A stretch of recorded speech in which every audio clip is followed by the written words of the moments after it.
ñu ngi doog a jóge ci audience bi opposé Dieynaba Baldé ak ministère public alors tey ñu ngi woon ay avocat maak Ciré Clédor Ly maître Daf maa ngi leen di remercier ak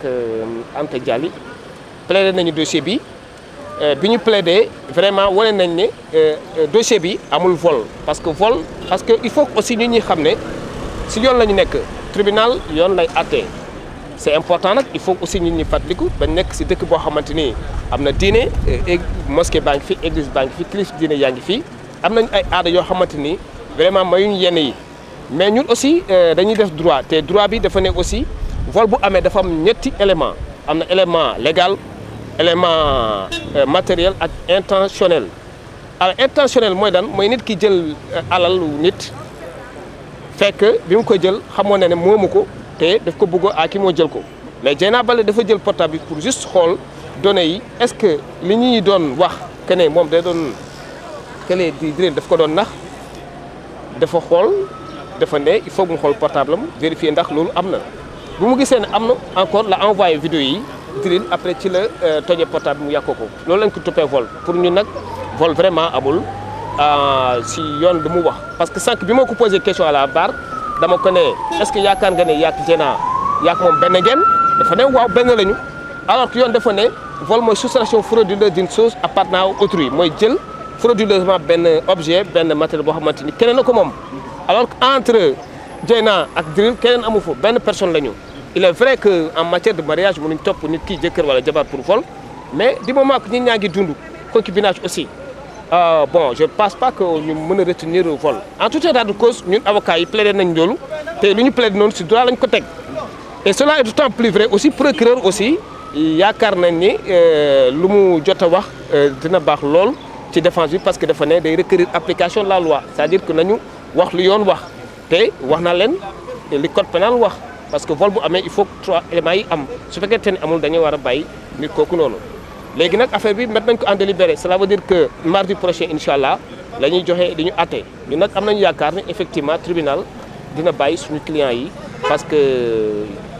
bon je pense que on a pu démontrer wane nañ ni que carrément infraction bi amul wane nañ effectivement même bu amee aussi Dieyna victime la ku mat a jibbale la ku mat a jàppale la parce que moom aussi yéen a ngi fàttaliku à l'époque ah am na ku mu nekkaloon xam nga am na loo xamante ni aussi je pense que nit ki souvent c'est assez compliqué bu tamee lem nga jox ko suukar aussi day sàpp si moom xam nga am na benn train de vie booy dugg aussi souvent c'est assez compliqué il faut ñu xoolal yëpp souvent il y a des actes yoo xamante ni da nga koy poser inconsciemment sànq wax naa ko benn avocat ak benn si ma ne yow bi ngay wàcc sa oto xamoo ñaata pas nga def pour excéder sa bureau xamoo parce que y a des ce qu'on appelle l'inconscient amul benn intention malveillante pour jël yëfu jàmbur te nee na Drill du jàmbur si kanamam Drill mook Drill benn lañu la preuve en est que Drill bu mu ñëwee tey à la barre du tribunal dafa ne clairement que maa ngi baal Dieynaba Baldé te it li ma def plainte rëccu naa ko lool parce que moo xamoon ne fii la yegg moom Drill mooy wax ah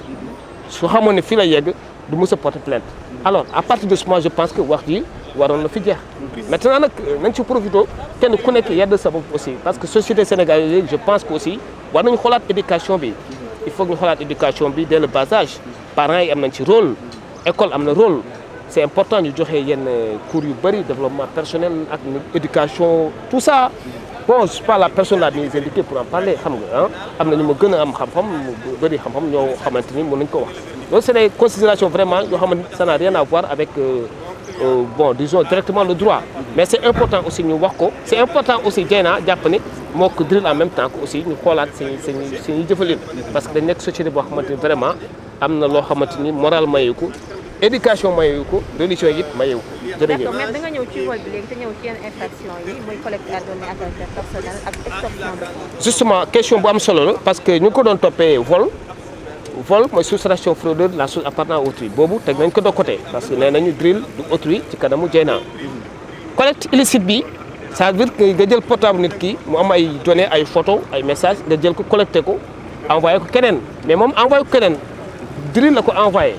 keneen ba léegi ba moment bi ma wax ak yow nii jotul si données yooyu parce que police def na réquisition dem nañu sur le lieu si canal benn kii bu nekk Sud Foire xool nañu benn portable rek dañu gis yeneen yi gisaguñ leen parce que le corps de délit ba léegi gisaguñ ko donc c'est un dossier boo xamante ni vraiment dafa compliqué lool parce que atte aussi yombul atte aussi da ngay atte sur la base de preuve sur la base d'aveux wala ay allégations yoo xamante ni c'est consistant. d'accord lan moo tax tribunal dàq li ngeen demandé muy liberté provisoire bi. alors tribunal disons xam naa bëggoon nañ ko bàyyi mais xam nga procureur aussi bi ñu waxee moom nee na d'accord pour ñu bàyyi ko parce que dafa ne elle ne s'oppose pas à ce que les rapports sur décision tribunal mais yaakaar nañ ni tribunal aussi décision bi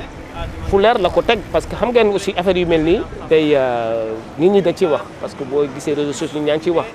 am na loo xamante ni aussi peut-être tribunal moo ko xam lu tax deful ko ñun aussi ñu koy rafetlu ah ñun aussi au-delà qu'on soit magistrat avocat gendarmerie et cetera benn idéal moo ñu réunir mooy l'idéal de justice en fait donc ñu ngi rafetlu décision tribunal bi te am nañu yaakaar ne la date incha allah indiquée dañ leen bàyyi mais pour l'instant xam na ne am na circonstances yu bëri ay raisons yu bëri yu tax tribunal aussi mënul jël décision bàyyi kii di Dieynaba Baldé ak ñooñam. D'accord, merci beaucoup. Je vous remercie.